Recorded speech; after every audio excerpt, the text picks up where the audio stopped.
Hello, and welcome to a very special bonus episode of Accountancy Insights. My name is Iain Wright. I'm ICAEW's Chief Policy and Communications Officer, and I tend to be a regular guest on this podcast. But today, I'm taking on the role of host, and I'm absolutely delighted to be speaking with the still brand new Small Business Commissioner, Emma Jones, who is, at the time of recording, Emma, about 6 weeks into the new role. Is that right? Well, by the fact this is Accountancy Insights, we probably need to be factual on our figures, don't we? So it's week 7? Just to set the scene a little bit, one of the first signs of economic strife is an increase in late payments, which adversely affects small businesses. And one of the biggest priorities of the Small Business Commissioner's Office is fair and prompt payments, where a delay in payment can prove to be an existential threat. On average, £17,000 per business is affected by late payments. Late payments shuts down 38 UK businesses every single day. And when you think about it, the small business community is a huge and significant part of the UK economy, with SMEs accounting for 48% of UK business turnover, indeed 99% of all UK businesses. And the prize is huge.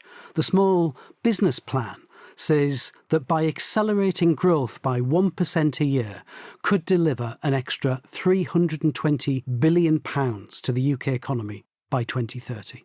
That's a fantastic potential achievement there. Well, that's why we've got to free up these founders, Iain, so they can spend their time and cash on that growth. And as you say, kind of so many small businesses, such an important part of the economy. And it's partly why I took on the job. So you know this, Iain, I came from the private sector. All I've ever known is starting, growing and running my own businesses. But the reason I was keen to take this job on at this particular time is because I think it's an era of opportunity for small business, but we have to clear the way to give them the time, the space, the cash, the investment to do the things that they started a business to do. And you know this, is business owners don't start businesses to chase late payment. They start businesses because they love the creative, they love baking, they love architecture. They start a business to do the thing they love to do. And the job, as you say, of the Office of the Small Business Commissioner is how do we free them up to do that with a particular focus on reducing the amount of non-productive hours chasing debt. I want to come on to the role and powers of your office in a moment, but I want to talk about you. And I think listeners will be thinking, Emma Jones, that rings a bell. I know her. You're not a stranger to ICAEW. In fact, you're, even without taking on the Small Business Commissioner's role, you're a big player in the small business ecosystem. Tell us about founding that business that had such a big impact.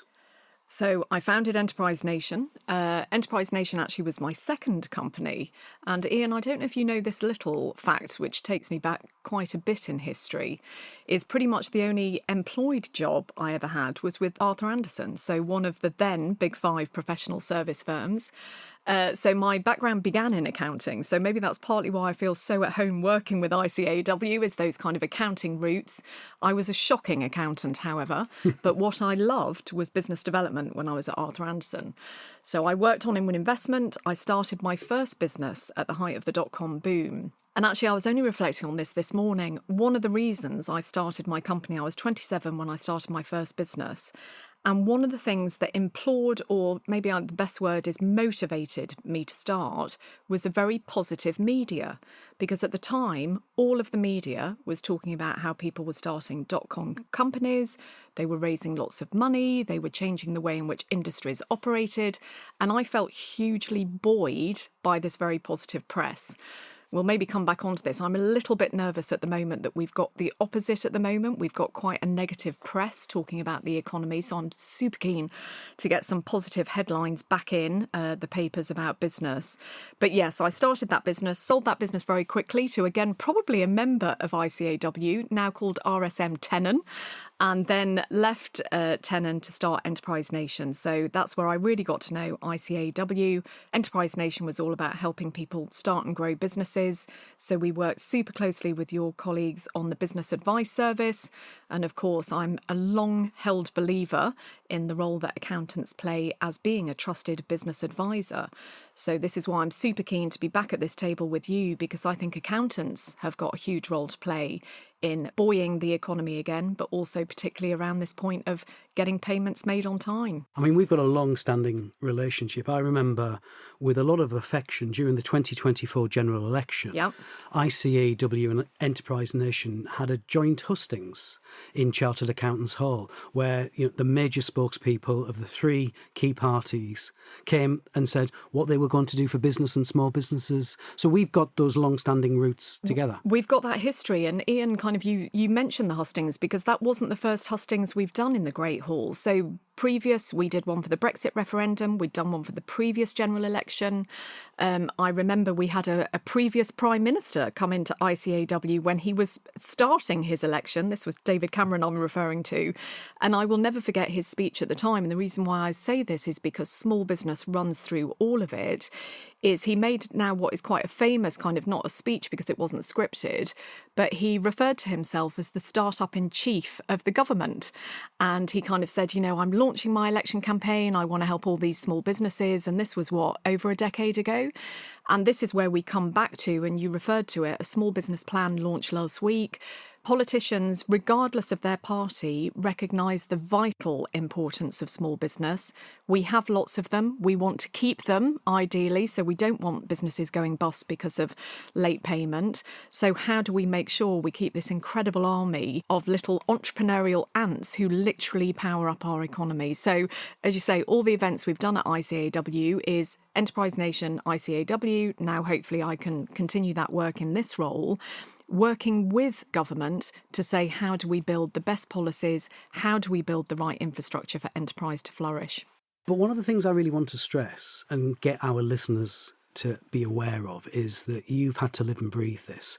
You've founded a business. You've grown a business. You've had to spend time away from that business growth chasing payments. People haven't paid you on time. I mean, in terms of any experiences that you can bring to your new office. Absolutely. And I think that's one thing that really helps me in the role. And I talk about this a lot is businesses, I'm working with government for you. And I've been in your shoes, so I know how it feels. And of course, what we hear when founders have to chase debt, so we have this statistic of small businesses on average spend 86 hours chasing late payment. So that is time that they could be productively spending elsewhere. They could be hiring people, coming up with new products, looking to export. But Iain, the other thing about this is the toll it takes on the mental health of founders. Because it feels such a thankless, non-productive task, it's not anything that you want to be doing. So this, and absolutely, as you say, is the main remit of the office. And the way in which I see payment is kind of almost with payment, you've got two parties to a transaction. You've got the company making the payment, you've got the company waiting for the payment to come in. And of course, for small businesses waiting for it to come in, we want to give lots of help and advice on how you do things right. How do you contract well up front? I know it sounds crazy and basic, but sometimes payments can't be made because there's errors on invoices. There should be a PO number that's kind of not on there.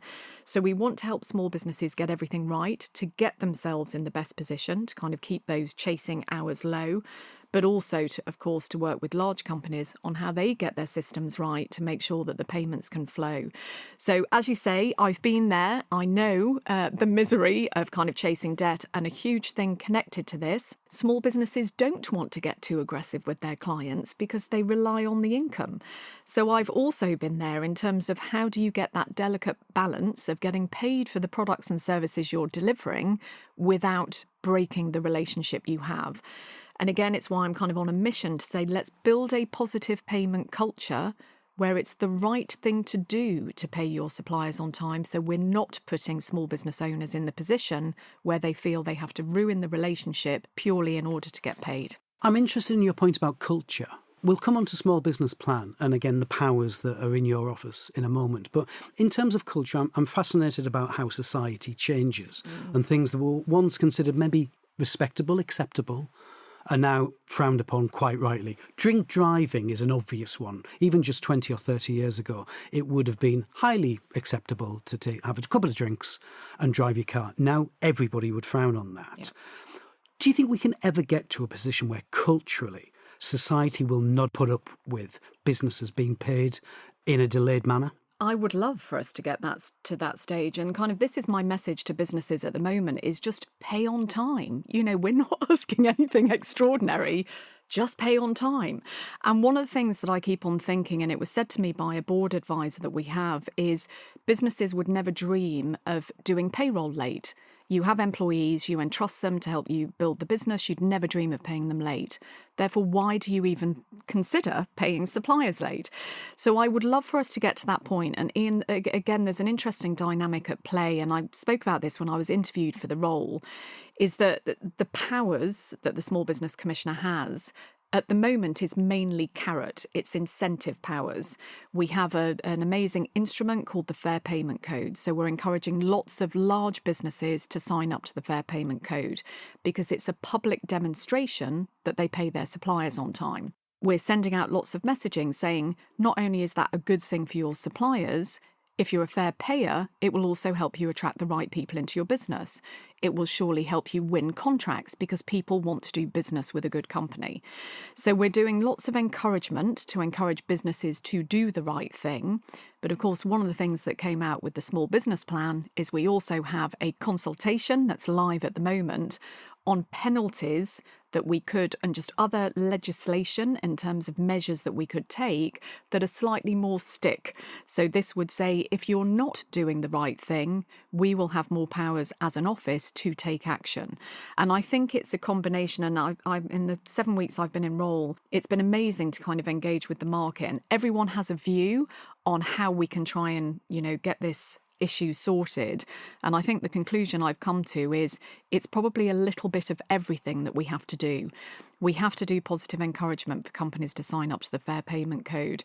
We have to do lots of communications to say it's just the right thing to pay on time. We also need responses to the consultation to say, should we have more powers to be able to have things like maximum payment terms, mandatory interest on late invoices, penalties for companies who are repeat offenders. So I think if we can get the full spectrum of all of those measures in place, I would love to see a world where, as you say, as per drink driving, in 3 to 4 years' time, businesses are like, of course I pay on time because it's the right thing to do. So we've mentioned the Small Business Plan a couple of times, and that's quite a comprehensive document in terms of strategies about a business growth service, about revitalising our high streets, about how can small businesses grow through access to finance. But in terms of the specific points about late and prompt payments, could you just outline to our listeners, you've mentioned the consultation, what else is in the Small Business Plan that will affect prompt payment and will affect the work that you in your office does? Well, I guess, first of all, the launch itself was instrumental for us. So, as you say, there's a lot in the plan. I spent my weekend digesting it because that's how I rock these days.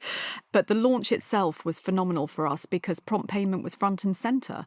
So we had the Prime Minister at an event. The main focus was talking about the payment consultation. I went with the Small Business Minister to a prompt paying butchers in Peckham, which is an amazing business called Flock and Herd, who are on the Fair Payment Code that I alluded to. They're what's called a gold awardee. So the whole conversation during that day around the small business ecosystem was around payment. So for us, that was a result in and of itself, because one of the things, and I kind of go back to this point, is if we can get it, business owners, small and large, are very busy people. They have lots on their agenda, and I completely appreciate that. My job, the job of the office, is how do we raise payment higher up on the agenda? Indeed, one of the things, and I'm super keen to get ICAEW's response on this, is audit committees' responsibility and board level responsibility for looking at prompt payment data within a company. So can we tighten up on that, where every business is considering what are our prompt payment terms? Have we got this right?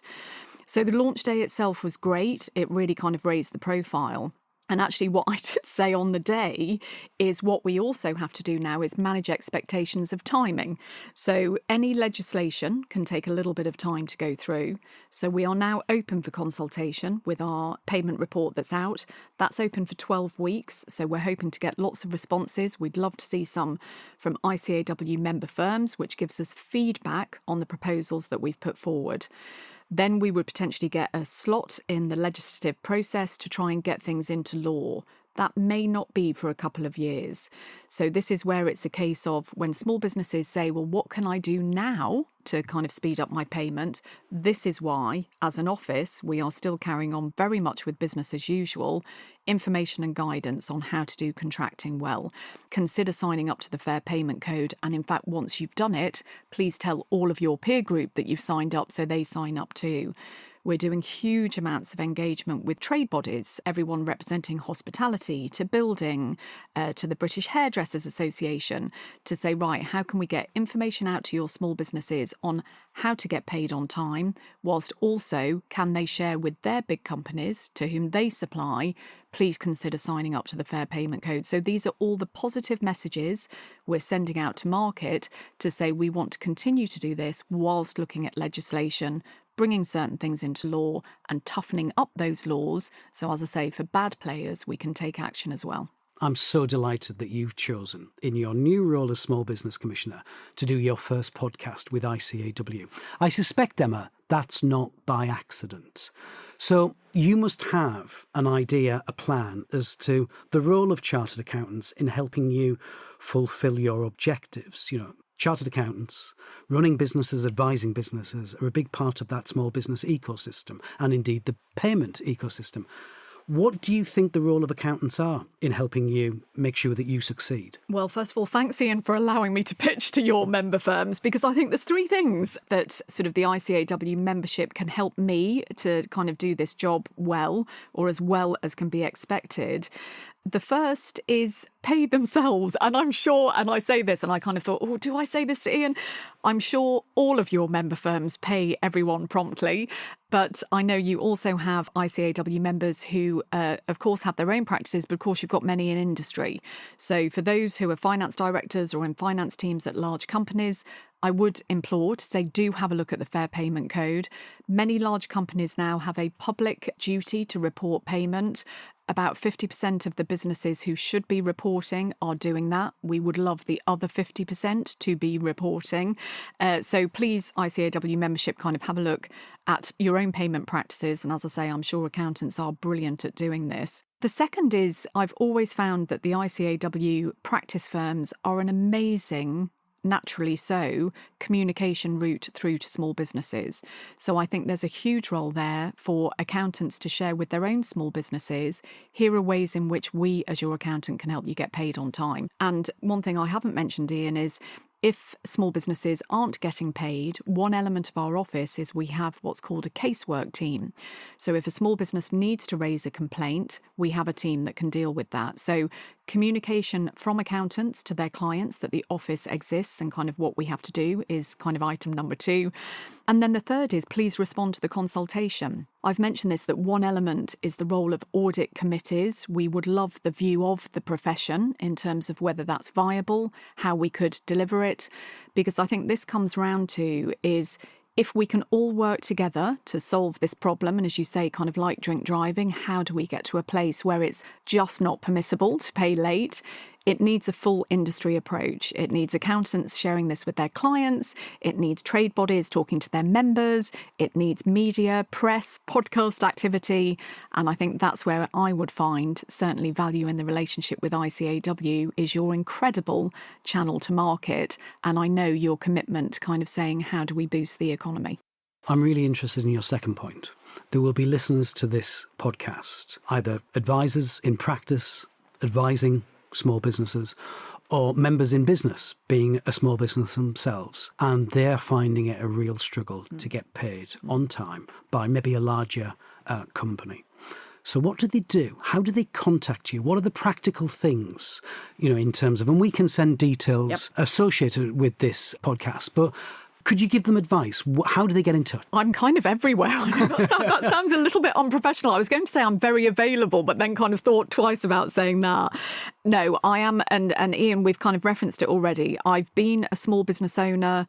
The last business I ran was all about small business. So I feel I walk in the shoes of small businesses.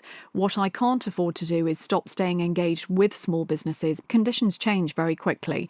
So in terms of sort of availability, I post every Friday on LinkedIn. I'm always looking at the comments that small businesses leave as to whether they agree or disagree with the points that I'm making. And what I share each Friday is progress of our activity at the office, which I hope is helpful, but it's also a brilliant channel for me to get feedback. I'm active on X, so again, people can kind of respond that way. But I mentioned as an official route, if businesses have complaints, we have a casework team. On the positive side, we have the Fair Payment Code team.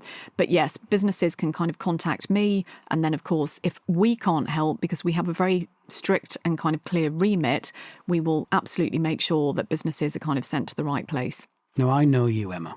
I know that you're very goal-focused. So I want to invite you back in a year's time, and actually in 3 years' time. In that 1 and 3 year period, what is success for you as the new Small Business Commissioner? I'm so glad you asked me this, because I've just come from a session where the analytics team presented the current prompt payment facts, and that was exactly my question to them. What does success look like, and how do we measure once we've achieved it? And so, Iain, the one thing that I'm saying to the team in the office, it's an amazing team who are working kind of so hard on this mission, is I've said I think we will get closer to success on a couple of levels. Can we show we've reduced that 86 hours spent chasing debt on the small business perspective? Can we show we've increased the number of large companies on the Fair Payment Code? They are qualitative things that we can have a look at. The size of the prize, if we get this right, is 11 billion added to the UK economy. Can we show we have added growth to the UK economy by freeing these founders, reducing the hours they spend chasing debt, opening up these hours so they can spend on growth? So those are the metrics, and the thing that's much harder to measure, and I will only know it anecdotally through conversations, is can we show in 1, 2, my tenure is 2 years, but 1, 2, 3 years, that small businesses are feeling better, happier, more confident, more positive about their future. And I think if we can do that, all of us will be happy. ICAEW members will be happy, they'll have happier clients. And starting and growing a small business can be tough. And it's tough at the moment. You have lots of things on, lots of challenges. If we at the office can make that life just a tiny bit easier, then I will feel that we've hopefully done our job. Well, I think the government has appointed the right person. I'm absolutely delighted that you've got the position of Small Business Commissioner, and I think small businesses should be delighted as well. Emma Jones, Small Business Commissioner, thank you for coming on here, and I hope you'll come on again. I would love to, Iain. Thank you so much for having me.